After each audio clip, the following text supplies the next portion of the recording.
everyone, I am Rebecca from ChemKnits, and today I want to dye some unspun roving.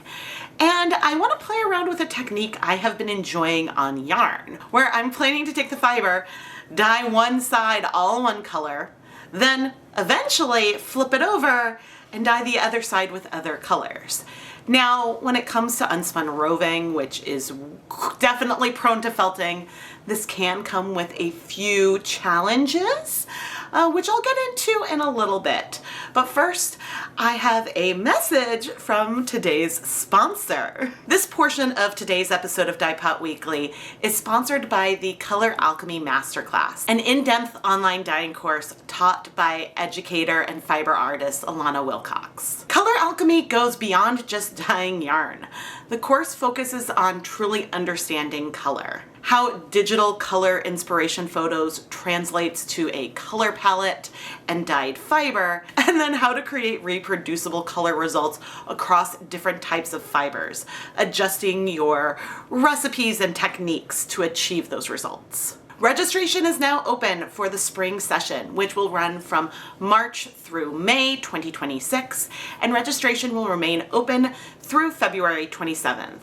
The Color Alchemy Masterclass combines on-demand lessons with 4 live Zoom sessions, where students will work on things like pulling color palettes from photos, translating those colors into dye formulas, understanding why digital colors and dyed fiber may behave a little bit differently, and organizing their dye notes so that way they can reproduce their results later on. There's also ongoing support through private Discord spaces for both current students and alumni, where participants can ask questions, share results, and get direct feedback from Alana and the community. I haven't taken the full Color Alchemy Masterclass myself, but I have used Alana's color tools and reviewed her Creating a Digital Dye Notebook on-demand course. Alana's teaching style is clear, practical, and very approachable. You can learn more and register at alanawilcox.com. Spots are limited and registration for the spring course is open through February 27th, 2026. And of course, feel free to reach out to Alana if you have questions about upcoming sessions, because she does offer the Color Alchemy Masterclass 3 times a year. Thank you so much, Color Alchemy Masterclass, for sponsoring this portion of today's video. Now, thinking back to the roving project I mentioned, whenever I am dyeing roving, I don't like to manipulate it very much when it's hot. Maybe this is me being superstitious, but when the fibers are wet and hot, they're much more likely to get felted.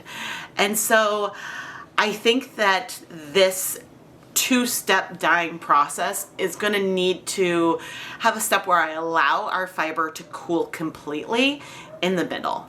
And I'll talk more about this as things go on. But let's go take a look at the roving we're going to be using today, because I'm really excited to see how this is going to turn out. The roving we are going to dye today is Knit Picks Wool of the Andes roving, which is 100% Peruvian Highland wool and is non-superwash. We're obviously not going for even color coverage today, but I would like to get some amount of coverage and allow the dyes to spread throughout the fiber. So I want it well pre-soaked. Therefore, I added 16 cups of plain tap water with no acid onto our fiber and sort of manipulated the fiber so that way it could get nice and wet, and let everything pre-soak for a couple of hours. The fiber has pre-soaked a couple of hours, and I am inclined to just go for it, and so we can dye our first layer. Now, we have a lot of water in here. I'm so curious to see how much the colors, when I spread it on the top and don't work it through, how much that'll sink in. This is a fiber that, since it's not superwash, the colors are not going to strike quickly, but we do have resist in here from the stitches. And I may be picking colors that can be a little bit of spreaders. So we might not see a ton of variation between like what we dye and then what we dye later on, but we will see. And so I'm considering taking like an emerald green and sort of applying that on the top. I know, but I think that's what I want to see. We're gonna be mixing up a liter of liquid. And so let's start with 5. 1, 2, 3, 4, 5 tablespoons of white vinegar. That would be the equivalent of 2 tablespoons of white vinegar per 8 cups of water, because we have 16 cups of water in there already, and this will be an additional 4. But I'm actually going to double that. 1, 2, 3, 4, 5. So that should be around 150 milliliters of white vinegar. Now to this, I'm going to come with some of my 1% stock solution of emerald green dye. And I'm going to go ahead and do 2 tablespoons, or about 30 milliliters. This is the equivalent of 0.3 grams of dye total. Now I do need to go get some water so we can fill this up, because once our fiber is at least a little bit warm, then we can add everything. And I'm going to carefully rinse off the spoon. Okay, we have all of that in 1 liter of water.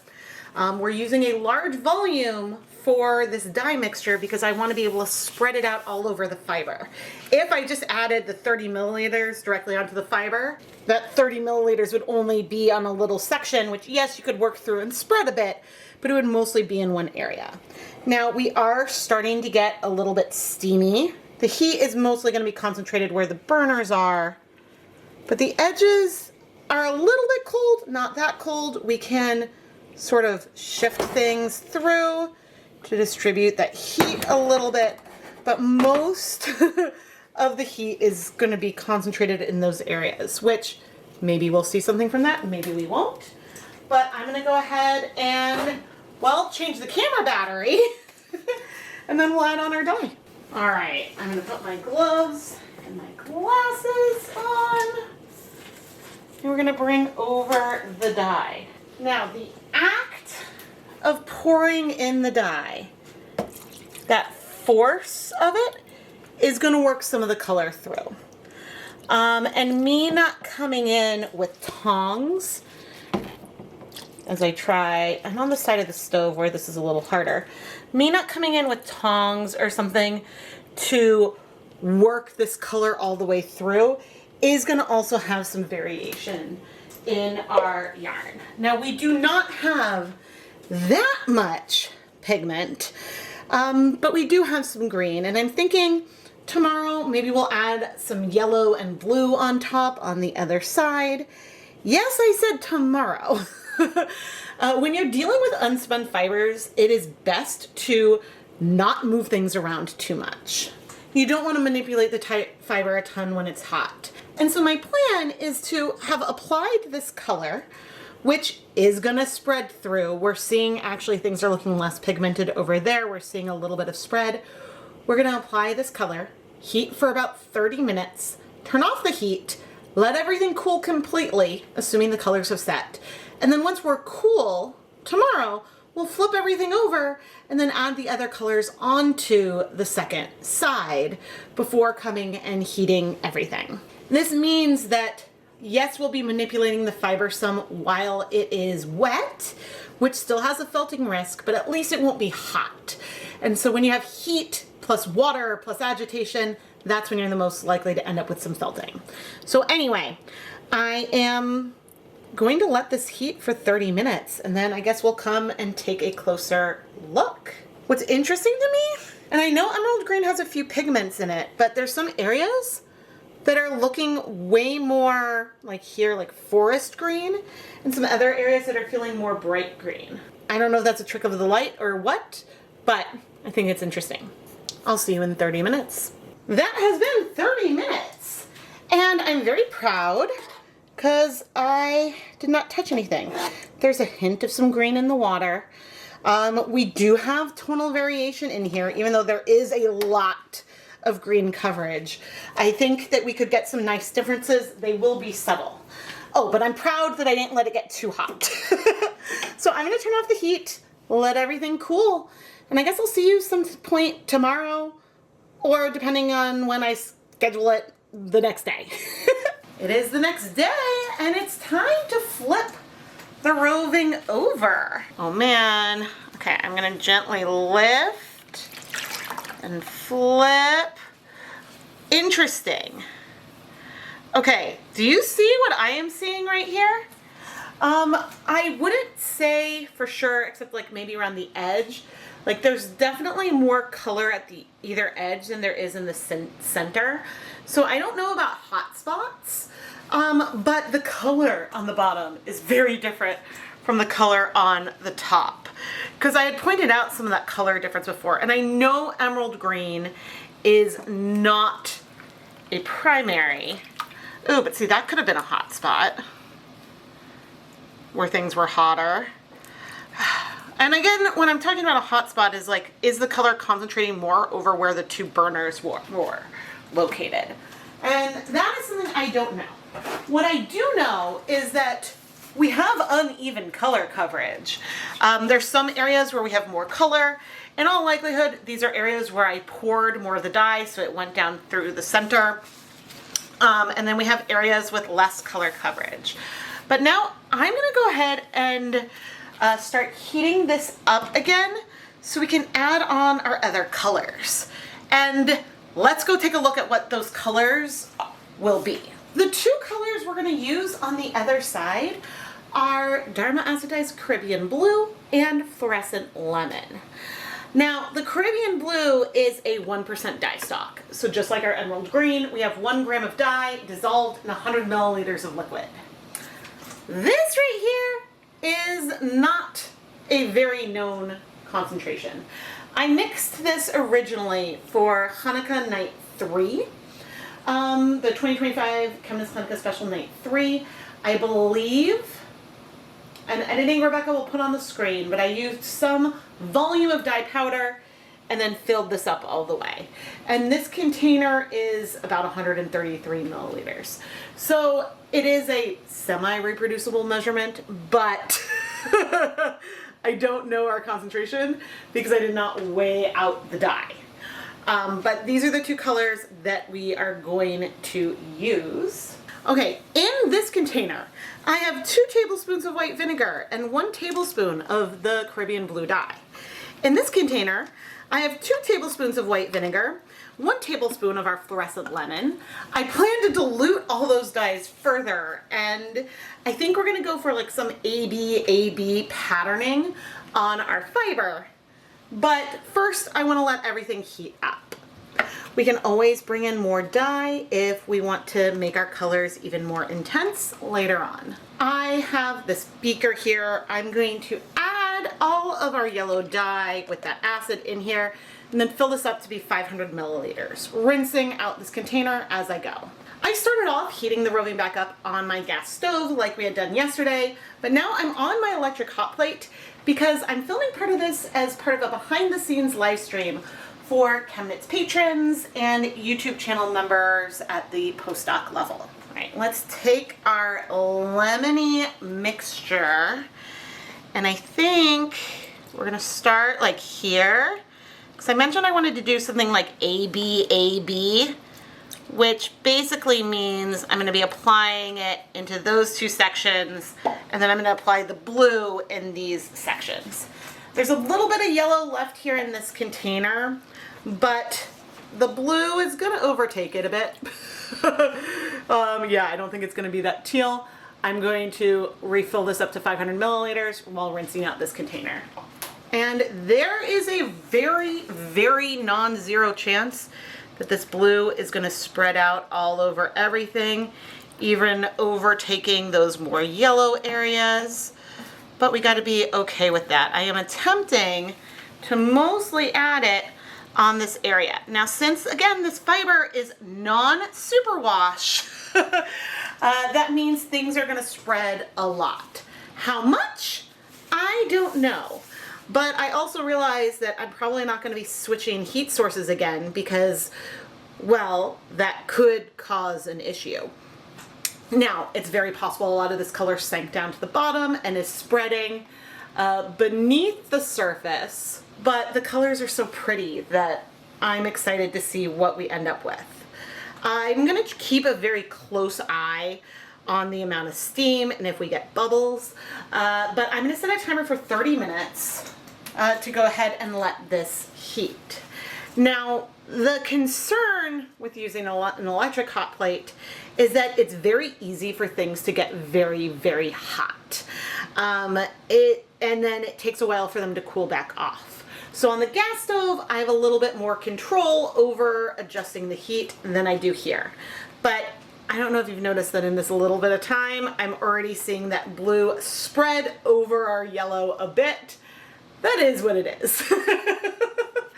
And in fact, maybe we will also go ahead and do a little bit of a time lapse and just let things run for 5 minutes to see what happens. Part of the fun of doing this technique overall is to see what kind of variation we end up with, because you can get a lot of variation in your roving if we're just kettle dyeing it and layering colors that way. But I was just curious, because I know if I did this on a superwash roving, we would get results that felt more like the yarn. The colors definitely moved over those 5 minutes, averaging out a little bit more, but I do still see differences here, and after 25 minutes, maybe we'll see more. Plus, there's whatever's happening down underneath the fiber as well.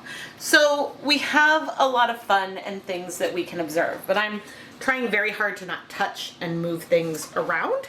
So, you know, we'll see and we'll keep an eye on it. It's been 30 minutes now and our poor yellow.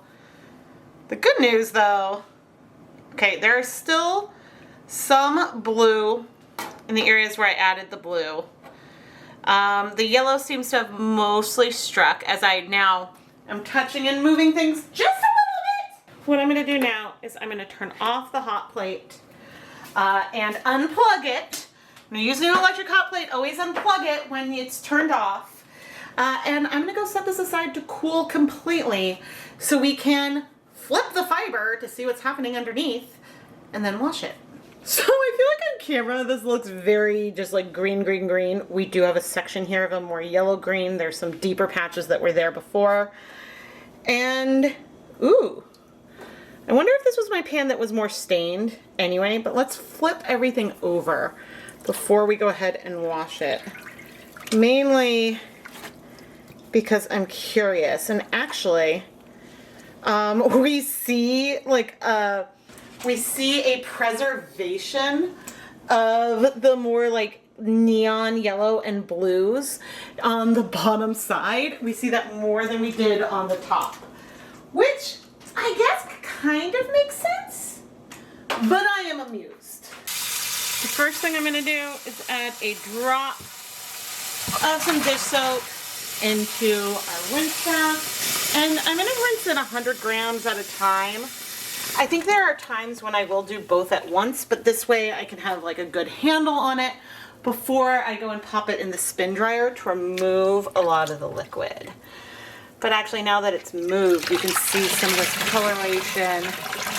This is really pretty. I know things are gonna be pretty light in the end, but I am enjoying it and I love that I didn't see any color come out. So I'm gonna fill this up one more time. All right. It's like we're pretty darn good. Ooh, this is so pretty and is very subtle. The transitions are very subtle here, which I love.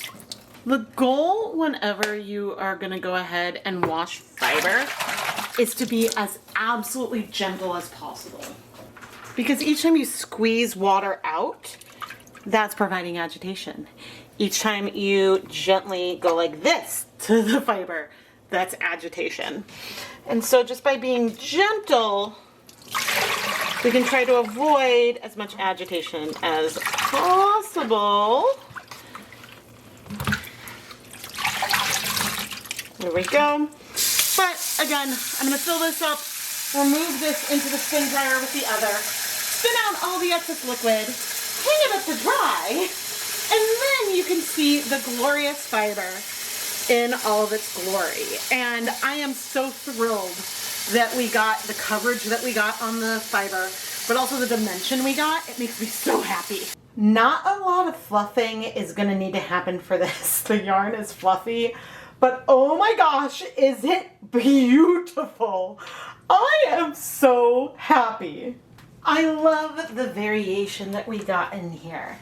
And I think that had I dyed the yarn in just two colors, layering one color on one side, flipping it, layering the second color on the other, we still would have had a lot of variation in tone in here, because I do feel three distinct colors. At least three distinct colors. In this one little spot, we can feel more of the lime green from that bright yellow, the green, and the blue. And up here we have more of the clear yellow. Now, Rebecca, this isn't a surprise because when you poured the dyes on, you didn't evenly layer it throughout the whole surface.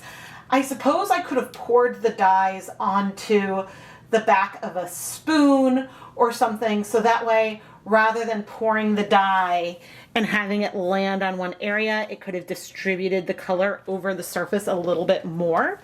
But I'm also okay with how this ended up. This is a fiber where the colors spread a lot, and I picked some colors that spread a lot. And so it's great that we still got as much variation as we did in here. Before I go and braid it up, we have fluorescence. There's actually a reasonable amount of fluorescence through a lot of it because I think that the other colors in here don't necessarily quench the bit of fluorescence from our fluorescent lemon. There are some colors that when you layer things together, then you would see more of a block. Like whatever is dark there in the emerald green, we see a very dark spot. That could be because we've got a more saturated color, or the fluorescence could be quenched a bit. There's a few reasons there. As I braid up my roving, I want to give a huge thank you to today's sponsor, the Color Alchemy Masterclass, for sponsoring a portion of today's video. You can sign up for the spring session of this class through February 27th, 2026, and you can learn more over at alanawilcox.com, and I'll have a link to it down in the video description. The roving is so pretty. Now, when I did the technique this time, I waited a whole day in between flipping it and dyeing the other side. That isn't something that you have to do, but I would recommend waiting until the fiber is at least room temperature before moving it, just so that way you don't risk felting anything. And we ended up with beautiful non-felted fiber here.